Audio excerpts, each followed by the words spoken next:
What's up, y'all? Welcome back to Gifted to Glory podcast show. Listen, where we talk life and entertainment. So check it out. If you haven't already, make sure you subscribe to this channel so you don't miss any other content. If you're listening via Apple Podcasts, Google, or Spotify, hit that download button. All right. Keep the content coming. Keep the episode coming. Just continue to listen in, and I hope you love what you are hearing. So I want to talk to you guys about this concept of I don't know if I want to call them missed windows or missed windows of opportunities or managing rather disappointments, right? However you want to take it, it really doesn't matter. Whichever one you want to use as a launching pad for this conversation.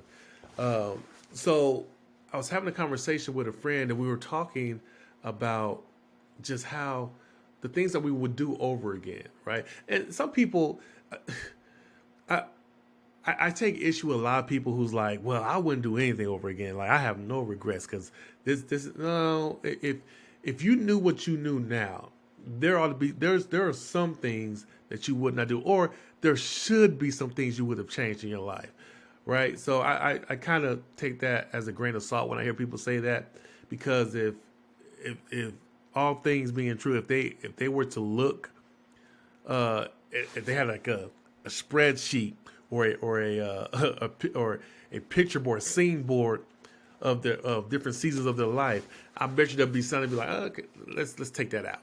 Let's do that one over again.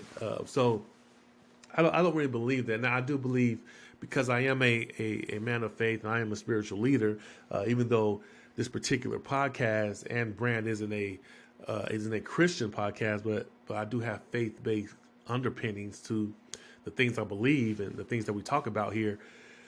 I do believe that obviously Romans 8:28 says everything works together for the good for those who love God and are called to His purpose. So I do believe God can use, right, rather the different things that we've been through and the things that we would take back and use them to teach us something, to make our lives better. And so I was reminiscing on one particular thing that I truly believe, if I can go back, I would do over again, and that is literally probably my first 2.5 years of college. My first 2.5 years of college. And here's why I say that. I was sheltered, but I wasn't sheltered when I was growing up in high school. So by the time I got to high school, I would say by the time I got to my senior year, my mother had kind of loosed the reins a little bit, so I was able to go out and do a few things like, hanging out with friends and being in public places. Now, when it came to like parties and house parties, she wasn't having that. Now I went to house parties, she just didn't know about them. And so, I was kind of I was kind of sheltered to an extent my first 3 years of high school, where she had her pulse on everything. So I was basically a church boy. If I wasn't,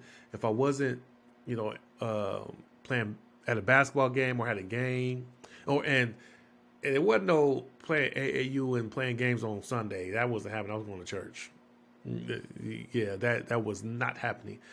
I was going to be in church, right? Or if there was something going on, a church function, a youth shut-in, or something that was going on at the church, a musical or something, yeah, I was missing it.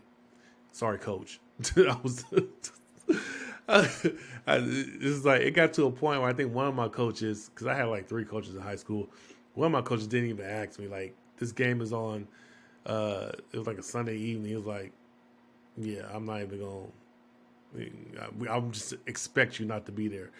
But so I was kind of sheltered. So when I got to college, right, and because I moved away. I'm from California, and then I moved to Kansas to go to school. Because I got a basketball scholarship and things of that nature. So I went out there. So for me, I was like, I am free at last, Thank God Almighty, your boy was free at last. So I mean, I did not. I had no regard. It was just playing basketball. I went to class, but it was kind of like I did the bare minimum, enough to stay eligible. And but I wasted so much time my first 2.5 years.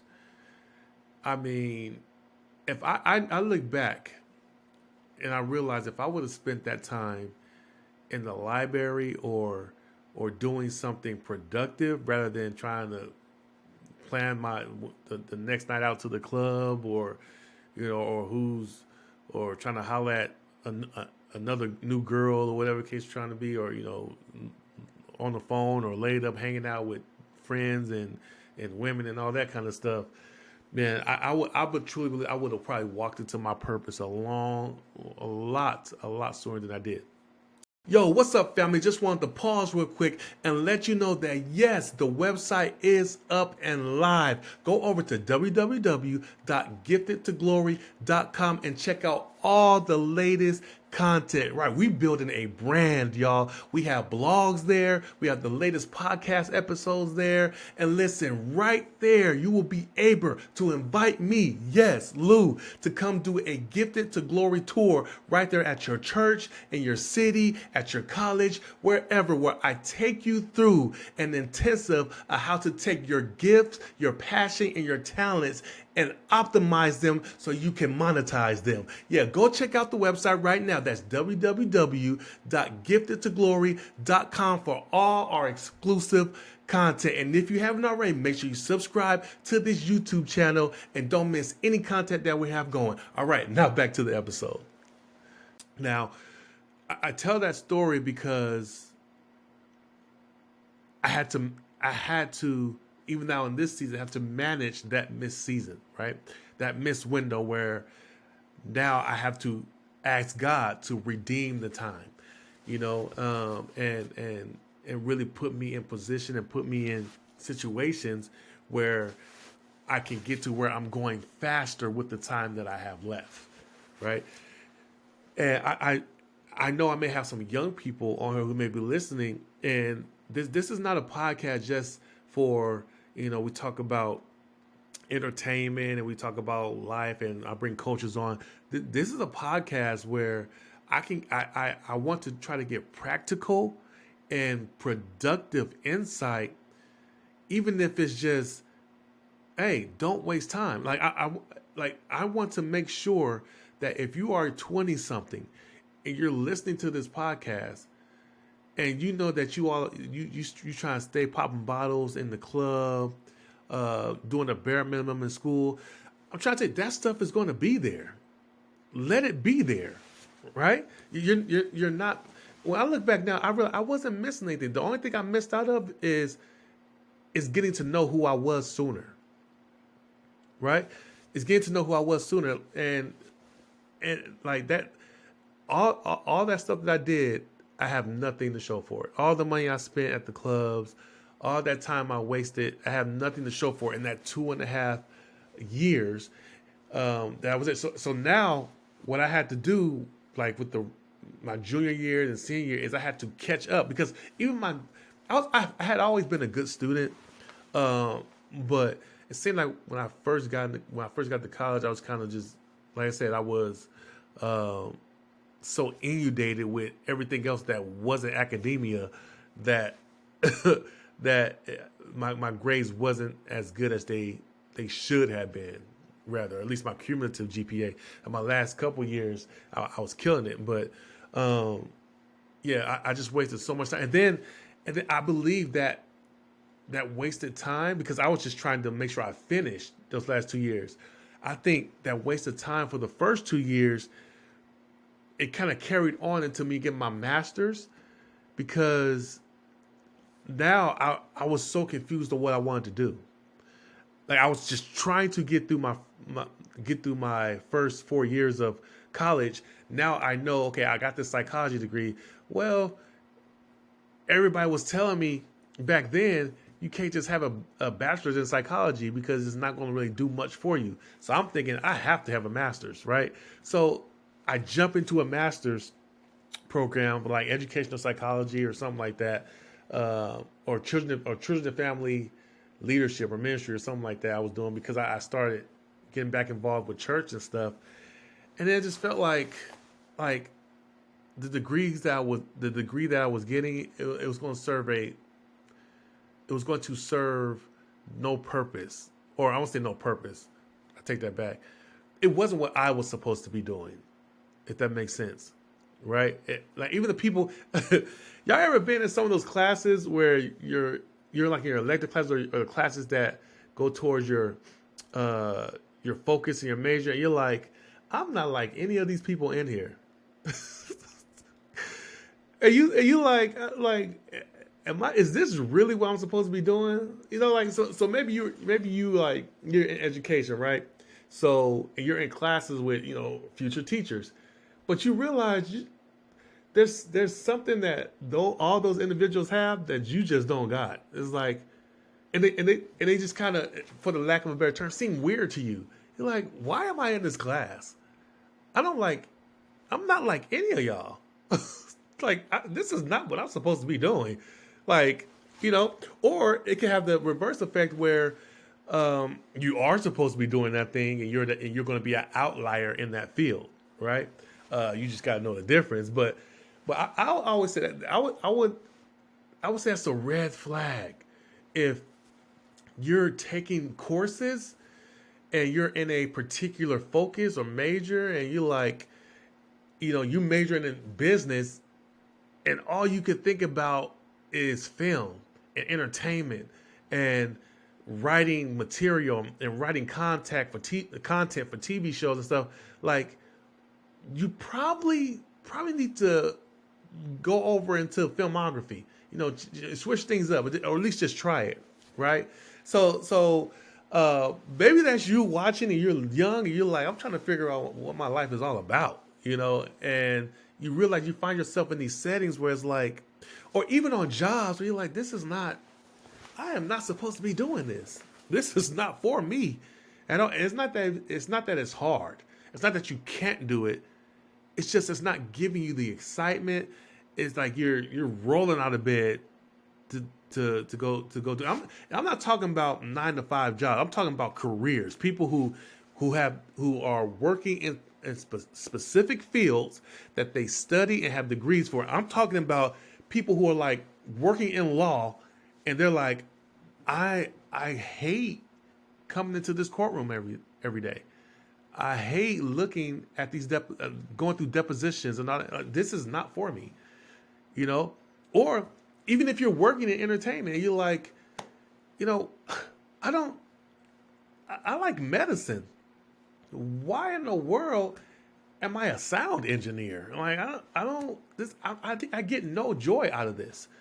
But everything in me tells me I probably need to go back to school and try to become a doctor. I got the time to do it. I'm young enough. Like, this does not excite me.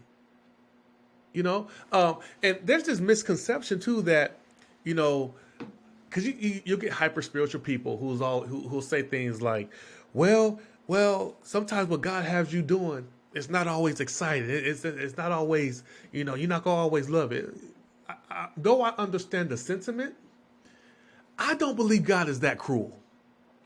I believe that there are times, yes, where in a specific assignment He has us in, we may not like doing it, but our overall calling to something, we should love it, right? Because just because we're called to something, that calling may have different assignments in different seasons, and there may be some assignments that you don't like, but your overall calling you should love.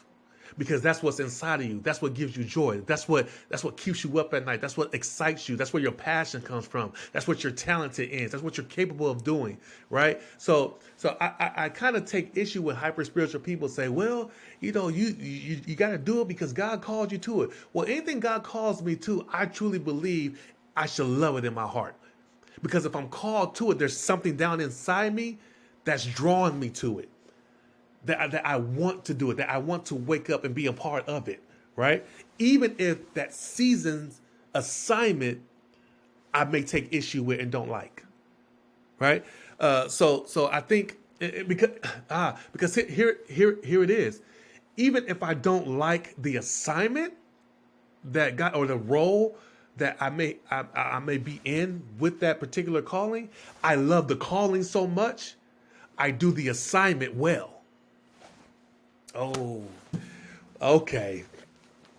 I just hit a nerve. I just said something. I just said something. All right. I told y'all this is not exclusively a Christian podcast, but we have some faith-based principles here. And last time I checked, the Bible does say do everything without grumbling and complaining. Right. So if you're called to something, even if that assignment at the time you may not like, well, you should love your calling so much that you do that assignment with as much joy as something that you would want to do, because it's still in the realm of your calling. What God, and remember, your calling is something that you and God partner with, that you guys are partnering with each other on, right? So yeah, so I truly believe, I don't believe that when people say that, well, if God will always have you in something. God may have you in something that you don't like, and so sometimes you just got to deal with it. No, I don't. I, I have a hard time believing God is that cruel. That God's that cruel, and nothing in the Bible really supports that. Particularly when we look at John 10:10. The thief comes to steal, kill, and destroy, but I came that you may have life and that abundantly. Right? I believe Jesus' statement right there, that you may have life and that abundantly, encompasses the fact that once you step, of one of many things is that once you step into your calling, you're going to love what you're doing so much that the abundance is going to come out of your obedience to whatever assignment that your calling requires in that season. So I just have a hard time with those who are kind of hyper spiritual, who say, well, yeah, sometimes got to call you to something, or your calling may not always be the thing that you love. No, the assignment may not be the calling, since that was innate inside of me. Since that is the thing that drives me, I should always love what that is, whatever that is. That's my philosophy on it. That's just my philosophy on it. But so when we talk about this idea of managing disappointments or managing missed windows, we have to really do an assessment on what it is that we're doing, because you can be running fast and going nowhere. I've experienced that in my own life, where I was just doing a bunch of stuff, having no progress, and now I really feel like I'm with Gifted to Glory. I really feel like, okay, I found my sweet spot, right? I've started nonprofit. And here, let me help some people.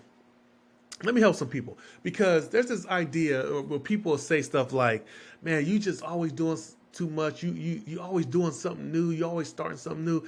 Get rid of those people. And if you can't get rid of them, turn them down in your head. Right? Now, there may be some truth to where you're a person who's just constantly doing something, and like I said, they're running fast and going nowhere. But if you are trying new things, trying to hope and hope that one of those things takes off because you believe that you're gifted in so many different areas, don't apologize for that. Don't, because that you're I don't care how old you are, particularly if you are a believer and you're really trying to find what it is that God wants you to do. You have to try some things. Okay, start the nonprofit. Did it work? If it doesn't work, okay, cool. Write the book. If it takes off, cool. If it doesn't, okay, don't. All right, do a CD. Do an album. If it works, okay, cool. If it doesn't, hey, try continue to because here's what it's funny to me how that's celebrated in the academic world, particularly in college, where they're like, hey, just take different courses, try different things, figure it out. And in that case, you're actually wasting a lot of money and a lot of time. When actually, in this case, when you're trying, let's say you got your degree and you're trying different business models, trying to see what takes off because you can do a bunch of different things.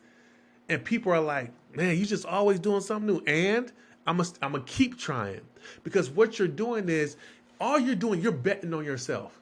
You're betting on the fact that that one of those things. Here's the thing: if one of them just takes off, all those people will change their tune. Yeah, all you need is just one of those things to take off, and I bet you, you ain't gonna hear another. You ain't gonna hear another word from them, unless it's gonna be hating. And it's gonna make a great book one day. I tried this, it didn't work. I tried that, it failed. I tried this and I went broke. I tried that. And what happens is you'll get to a place where you're like, okay, I've narrowed because here's what happens. You're narrowing down what it is you're actually good at. You're narrowing down what it is that you can actually you like you wake up enjoy doing, right? So if you say I want to write a book, and then you realize that after waking up and writing and trying to get to your computer and put in paragraphs and things, you realize like you don't have the temperament for it. You're inconsistent. You don't stay with it. Like as much as you want to write a book, you probably gonna need a ghostwriter because you can't sit there long enough to write 55, 60,000 words. That takes time. That's not a bad thing. You just figured out writing ain't for me. Or if I want to be a writer, I'm gonna need a ghostwriter to take the concepts that I have in my head and put it on paper for me. Which means I have to make a monetary investment into that. And that's perfectly fine. But what you're doing, you're figuring out what it is that you like and don't like to do. Right? I was talking to some friends and they was like, we was talking about forensic science. They wanted to get into forensics. One of my friends said they thought about getting forensic science a while ago as it pertains to like dealing with like dead people and investing. I said, I love the stories. I love watching it. I love all that. But no, I don't have the stomach for it. And I don't have the emotional capacity for it because I can't do forensic science, particularly if a young child comes in who's been shot. I wouldn't get through my day.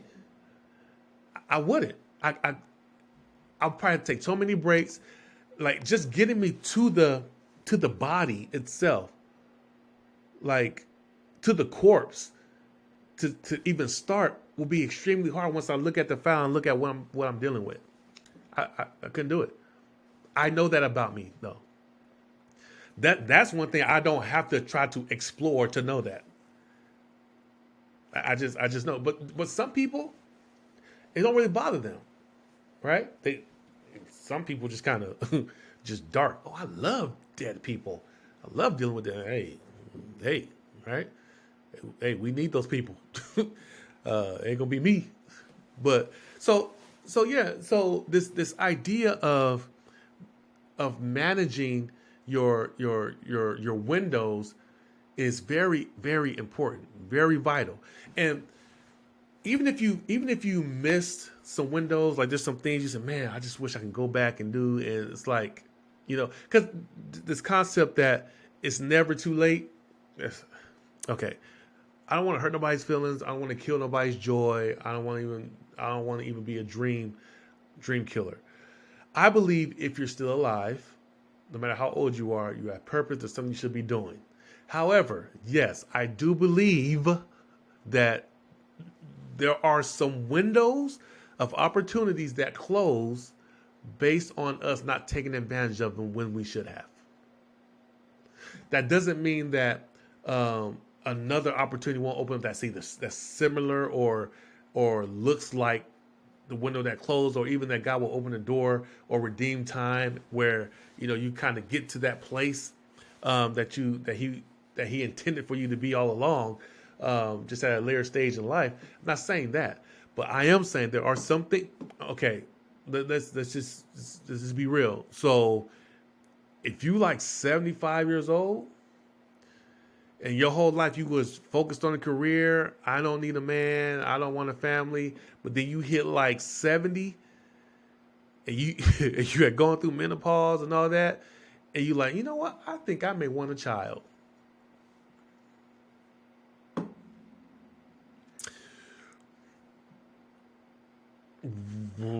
Well, I mean, I'm talking like you go to your husband, you like, hey, what do you feel about us actually having a kid?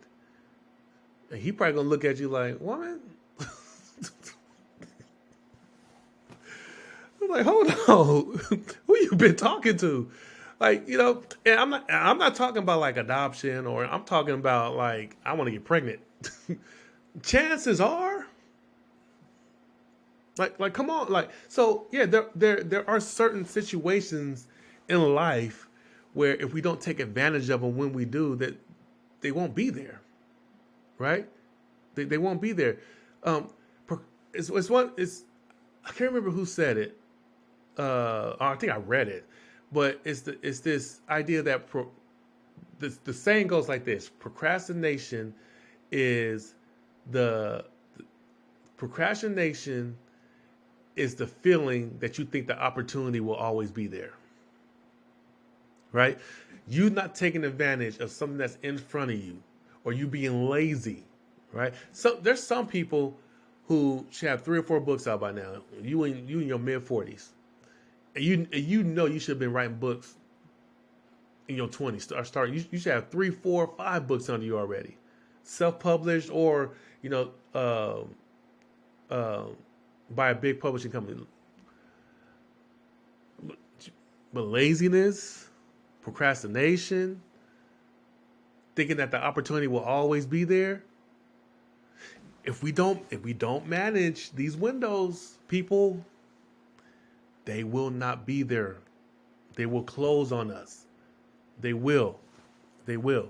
So we have to be careful of that. Now the upside, the encouraging thing about managing missed windows and disappointments is that you know there's always another opportunity, always, always, and sometimes the the opportunities that come along later in life are a little bit better, and they're not better because they may not be better from the standpoint of having more of an impact in your life than the opportunities that came before and you missed because of your own issues or neglect. They may be better because your mindset is better. And even though it's maybe a smaller opportunity, you manage it better where that becomes a bigger opportunity. Whether when you were younger, you missed the big opportunity, what propelled you quicker, into that place you wanted to be. But your mindset wasn't to a place that would keep you there, right? So there could be sometimes that's where that Romans 8:28 comes in, where God makes everything works together for the good, for our good. So we have to be mindful of that, because there's some people where they take an opportunity, the big opportunity, and it comes to them earlier in life, earlier in their careers, but everything comes too fast that they don't know how to manage it, and they haven't properly put the people in place, put the parameters in place, put the barriers and the borders in place that they need to know who needs to be in their circle, who needs to be out. Hence, i.e., Ja Morant, right, with his situation. So I think sometimes with some people, if they're not mature enough mentally, They can get a big opportunity early, mismanage it, and they never get back to that place ever again. Whether you missed that window of opportunity for whatever reason, a smaller door comes open when you're ready to manage it, where you're matured and you're ready to really get busy and get to work and doing what the thing that you believe you've been called and gifted to do. But now you manage that small crack of the window so well that the floodgates open up, right?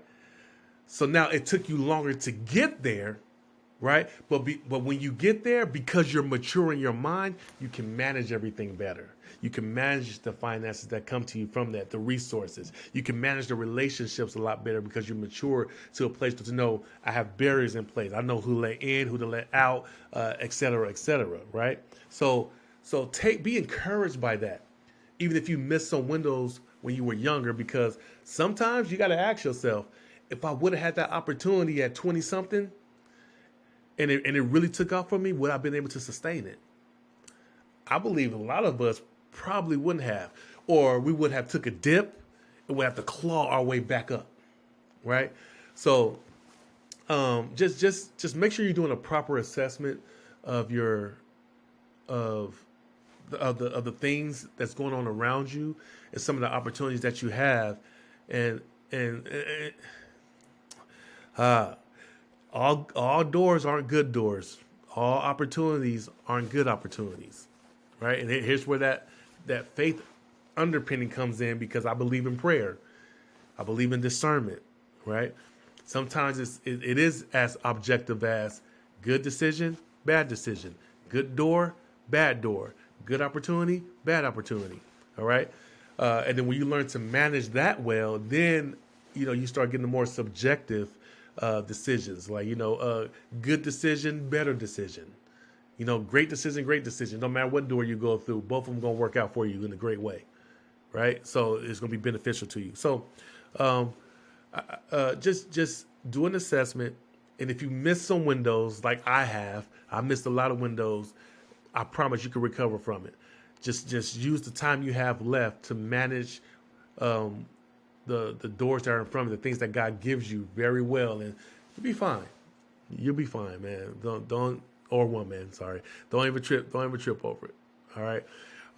Listen, if you like what you heard, if you enjoy these conversations, please hit that subscribe button. It's easy, y'all. Y'all already watching? Hit the subscribe button right there. Boom. All right. Listen, until next time, I can't wait until I get you guys back and we talk about a lot of the things that's getting ready to come with this brand. Like I said, I found my sweet spot with this, y'all. I believe this is it. This is it. Listen, but until next time, I'm praying blessings and favor over your life always. Till then, I'm out. Peace.